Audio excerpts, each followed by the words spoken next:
안녕하세요. 세무사가 쉽게 풀어주는 세금 이야기 세금톡입니다. 오늘은 세금 이야기보다 전 국민의 관심사인 기초연금에 대한 이야기를 말씀드릴까 합니다. 기초연금은 만 65세 이상 전 국민을 대상으로 매월 연금을 지급해주는 제도인데요. 많은 분들께서 이 기초연금을 받아가시기 때문에 우리나라의 정말 중요한 복지제도 중 하나라고 볼 수 있습니다. 이런 기초연금의 2024년 선정 기준액이 5.2% 인상됩니다. 그렇다면 통장 잔액이 얼마까지 있어도 기초연금을 받을 수 있을지 궁금하실 텐데요. 오늘 그 내용에 대해서 자세하게 말씀드리도록 하겠습니다. 세무사가 들려주는 세금톡 이야기 지금 시작합니다. 2024년 기초연금 수급 가능 여부를 결정하는 기초연금 선정 기준액에 대해 말씀드리겠습니다. 단독가구 기준 2023년 202만 원에서 2024년 313만 원으로 11만 원이 인상되었습니다. 부부가구의 경우 2023년 323만 2천 원에서 2024년 340만 8천 원으로 17만 6천 원 인상되었습니다. 또한 매달 받을 수 있는 기초연금 연금 기준액도 인상되었는데요. 단독가구 기준 2023년 최대 32만 3,180원에서 2024년 최대 33만 4천 원으로 1,820원 인상되었고요. 부부가구 기준 2023년 최대 51만 780원에서 2024년 53만 4,400원으로 1만 7,320원 인상되었습니다. 그러니까 부부의 모든 재산과 소득, 부채까지 모두 반영한 소득 인정액에 단독가구 213만 원, 부부가구 340만 8천 원 이하라면 단독가구 33만 4천 원, 부부가구 53만 4,400원의 기초연금을 받을 수 있습니다. 여기까지 2024년 기초연금 변경에 대한 내용을 말씀드렸고요. 그렇다면 2024년 은행의 통장 잔액은 얼마까지 기초연금을 받을 수 있을까요? 2024년의 은행 예금 금액을 정확히 알아야 기초연금에 탈락하시지 않고 수급받을 수 있기 때문에 지금부터는 정말 집중해 주셔야 합니다. 2024년 1년 만기 정기예금의 이자율이 3.5%라고 가정하고 금융재산 1억 원에서 5억 원까지의 기초연금 소득 인정액을 계산해 보겠습니다. 먼저 금융재산의 기본 공제인 2천만 원을 공제받을 수 있는데요. 1억 원에서 2천만 원 공제된 8천만 원, 5억 원에서 2천만 원 공제된 4억 8천만 원이 됩니다. 금융재산 1억 원을 소득으로 환산해보면 기본 공제 2천만 원을 뺀 8천만 원에 소득 환산율 4%를 곱하면 320만 원이 되는데요. 이것을 다시 12개월로 나눠주셔야 합니다. 그럼 26만 6천 원인데요. 2억 원 재산의 소득 환산액은 60만 원, 3억 원은 93만 3천 원, 4억 원은 126만 6천 원, 5억 원은 160만 원이 됩니다. 여기서 끝이 아니고요.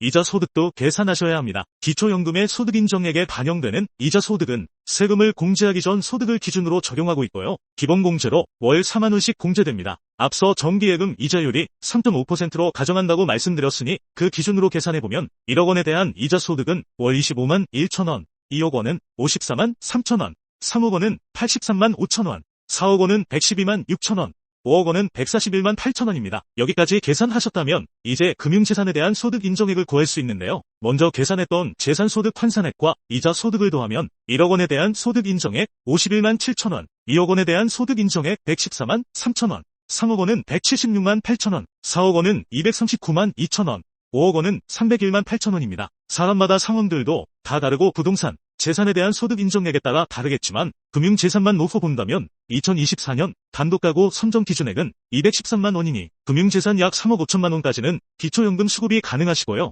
부부가구 선정 기준액은 340만 8천 원이니 약 5억 원까지는 무리 없이 기초연금 수급 대상이 되실 수 있을 것 같습니다. 다시 한번 말씀드리면 오늘 계산한 내용은 금융재산만으로 계산한 것이니 참고해 주시면 좋겠습니다. 여기까지 금융재산의 소득 인정액을 구하는 방법에 대해 말씀드렸고요. 이와 관련하여 가장 많이 해주시는 질문들을 추려서 답드려보도록 하겠습니다. 첫 번째로 정기예금의 이자 소득은 언제부터 반영되는지 궁금하실 텐데요. 정기예금의 가입과 동시에 반영되는지, 이자를 받고 난 다음 반영이 되는지 한번 알아보도록 하겠습니다. 기초연금 계산 시 이자 소득은 이자를 받은 날이 속한 해 다음해 4월부터 기초연금에 반영됩니다. 따라서 2024년 이자 소득이 발생했다면 다음 해인 2025년 4월 25일부터 기초연금에 반영되는 것이죠. 두 번째입니다.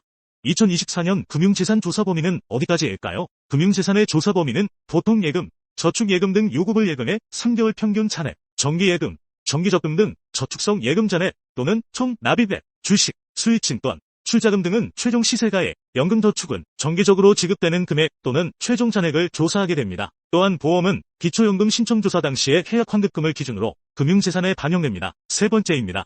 2024년 금융조사는 몇 번 하게 되는지도 궁금하실 텐데요. 금융재산에 대한 정기조사는 매년 상하반기로 나눠 연 2회 조사하고 있습니다. 조사된 결과는 즉시 소득 인정액에 반영하고 있으니 참고해주세요. 금융조사 시 주의해 주셔야 할 게 있는데요.